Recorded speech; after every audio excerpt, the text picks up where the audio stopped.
Hamidakiapi, Waniya Machiapi, Iamoslata Hematahan, Wakbala Ektawati. My name is Waniya Locke. I'm from Standing Rock. I am a Lakota, Dakota, Ishnabi, Otnadine woman. My mom is from the Copper River Valley in Alaska. And I grew up with the industry on my mom's side, and I watched every single one of my mom was one of 13, and I watched every single one of her sisters die of cancer. So I know the direct impacts of industry within rural areas and how it affects tribes. And then so when Standing Rock came about and when Dakota Access came about, there's something that I always want to share with people and to have them understand that Standing Rock grew organically. It was no big nonprofits that created Standing Rock. We were all grassroots. We were everyday people. We are doctors, we are nurses, we are teachers, we are janitors, we are waiters, we are bus drivers. Every imaginable skill made it to camp because they felt a calling deep inside them. And it was the people who didn't make it to camp that were praying for us that definitely protected us at that time. But it was grassroots that created camp, and it was grassroots that held it down from the beginning until the end. What made us really famous, though, even though like we were as grassroots, we were doing all the work and getting this information, compiling it together to get it be known about Dakota Access Pipeline crossing the Missouri River, which the Missouri River is 12,000 years old, and then 1.4 million people drink from it. And how many states will be affected by Dakota Access Pipeline when it breaks? It's no longer if, it's when it will break. How many people will be affected by it? And so now we're at the stage of where we need to no longer be protecting, but we need to be ready for when this breaks, and especially all the people along the Missouri River. And then we saw the devastating effects from when the Noah Bridge was taken out in Nebraska, which is only like 500 miles south of us, again, along the Missouri River.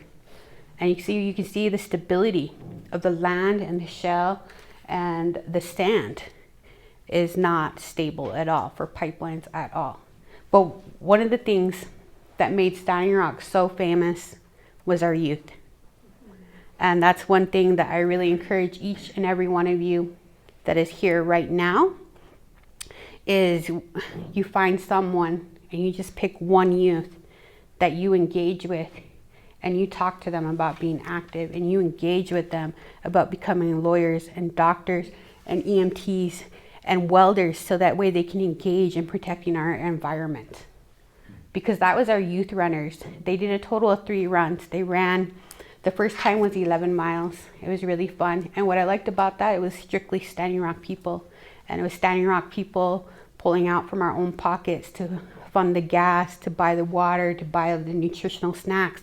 Because within resistance, you also promote healthy lifestyles and healthy living, and having a really, like, healing yourself psychology wise, mentally. And so it was really cool. The first run was 11 miles. We ran across the Missouri River. We actually did not get permits, but we had approval by verbal approval from Mobridge and Boulder County that we let them know we were going to run, and they're like, okay. This is before permits were enforced in South Dakota because of us. Now it's required. Now you have required permits for freedom of speech, which it's not freedom of speech, that's a form of control. So we did run, and we did shut down the bridge for 2 hours because, one, we were not expecting Standing Rock people to show up. There's only actually 20 people that confirmed. And we had over 40 runners show up, and they were all youth. And minus 5 adults that were running with them. But they were ranging from the age of 4 all the way to the age of 28. And then when I say 5 adults, that meant they were over 30. One of them was my father. So my father is also an ODAPL runner. And he's 68. So he's old. I love him. But he can outrun all of us. He can outrun all of us. He still runs every day. He runs 3 miles out and 3 miles back. So that's a total of 6 miles a day. So he's like fit. The second run again was from Cannonball, North Dakota, all the way down to Omaha, Nebraska, That was 530 miles they ran. And that was incredible because it was a small group at that time. There was only like 25 runners that were doing a relay. And in order to endure that, they literally had to get by on prayers. And again, because we were such a small movement at this time, we didn't have big nonprofits like, oh, we can help you guys. It was still us. And so the second run was all grassroots. And it was literally, we would find a coordinator the day before we hit the next town. And like, we need food and we need gas money, but we're running. And the next town they would show up. I mean, we would like, and it kept going like that all the steps of the way. It was amazing. And that's how we united all the tribes within South Dakota and in Nebraska about being no DAPL. And then recognizing that going all the way down to Missouri, how all these tribes are going to be affected. So they carried our petition. It was called People Over Pipelines petition. That campaign took off like wildfire beyond our scope. None of us knew that, but our petition was People Over Pipelines, and they carried it all the way to the Army Corps of Engineers, asking them to deny the permit to be built on Army Corps of Engineer lands, which is unceded treaty territory of the Lakota people. And then it just kept growing. And then the DC run happened next. They ran from Cannonball again to Washington, DC, carrying a different petition called Respect Our Water. And again, these are all youth, and they're amazing, amazing youth runners. And out of those no DAPL runners, all of them are 100% doing well. You know, they're really steadfast. They're all in college right now. And they're really active about making Standing Rock and Cheyenne River and Lower Brule and Rosebud a better place. And that's one thing that the run taught them, was to be steadfast. So when I look out, I would like to see more young people with you guys. And as a community within resistance of the fossil fuel industry, my number one recommendation is pick one youth and drag them with you. And then the second thing that I really want to stress is Indigenous rights. So within Colorado area, we always need to acknowledge the tribal people. So that would be the Arapaho, the Shoshone, the Ute, and acknowledging that this is tribal land and that these lands were stolen. And for the people that are going hand-to-hand combat with the state and the federal government, that our treaty rights do protect you guys, not just Indigenous people. And they protect everyone, and they need to be utilized. And so contacting these tribes that have been relocated out of Colorado, because they still have claim here. They still have claim to this land historically, but they also have federal laws that protect them on this land, even though they have been federally removed. So utilizing these tribes to protect everyone and forcing the government. And that's one thing that just aggravates me with politicians and everyone like that. These laws are already created to protect us. These laws already exist. Our job is to enforce it and make them be held accountable to upholding their own laws. And that's one thing that we need to go full force with, and that's what we have civil disobedience for. That's the third thing that I recommend, is getting ready for civil disobedience and not be afraid, and creating a network where fear-mongering is not allowed, where rape culture is not allowed, where white privilege is not allowed, where white fragility is not allowed, where instilling treaty rights is allowed, where you are no longer tokenizing Indigenous people to speak at events like this. And that's something that I really share.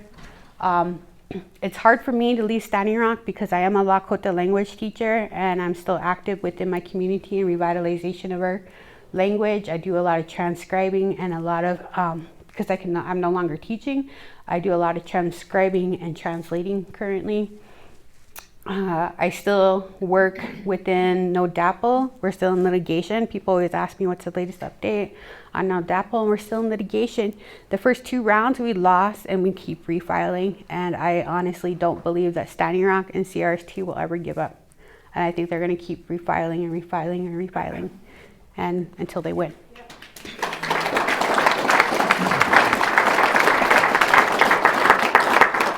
So the next thing that I'm always asked about is KXL. And yes, we are getting ready for KXL.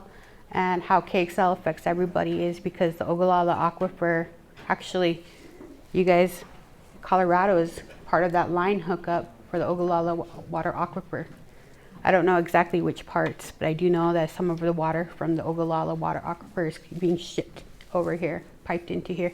Isn't it crazy? This one thing that blows my mind is they'll have a full EIS for a water line, but they will not have a full EIS, that's environmental impact statement, of a pipeline, an oil pipeline or a gas pipeline.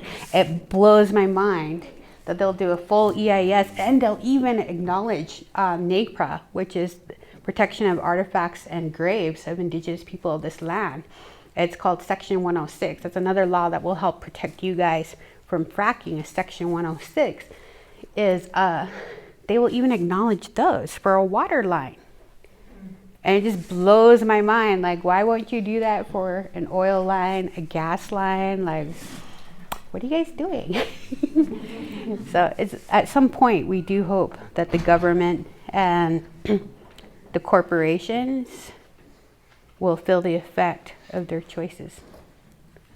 And because we're the first ones. And that's one thing that was really devastating, is like when we were in Texas, they didn't prep us at all. So they brought a whole delegation of Standing Rock and No DAPL people down to Dallas, Texas. And when I got to see Kelsey Warren's house, and I got to see him have a private lake within his own house, and I got to see, you know, the 10-car garage, and then I got to see his whole cement fence around his property, I was just like, wow, he will never, ever feel the effects of the whole Midwest from his decision. As the CEO of Energy Transfer and Partners, he will never feel it. And it just really struck me then that we're no longer up against like the governing systems. We are up against corporations. It's, you know, it's an oligarchy system. So those are the 3 recommendations that I share with you, is to have real meaningful relationships. Last night was great. I got to meet half of you guys. I'm really thankful for that. And I like having those open dialogues and meaningful discussions and not being tokenized. I appreciate that. And because when you're no longer tokenizing Indigenous people, you allow these real meaningful relationships to develop. And then you start developing the system of caring for each other. And then you feel connected. And when you feel connected, you feel steadfast. And when you feel steadfast, you can be activated. So that's just the things I really want to share, is our Indigenous rights not only protect us, they protect you. And to utilize them and to contact the tribes that are currently from this land and see how you can help them in protecting the land and your community. And then remember that grassroots is what started Standing Rock. And what made Standing Rock famous was our Indigenous youth runners. So that's all I want to share with you guys.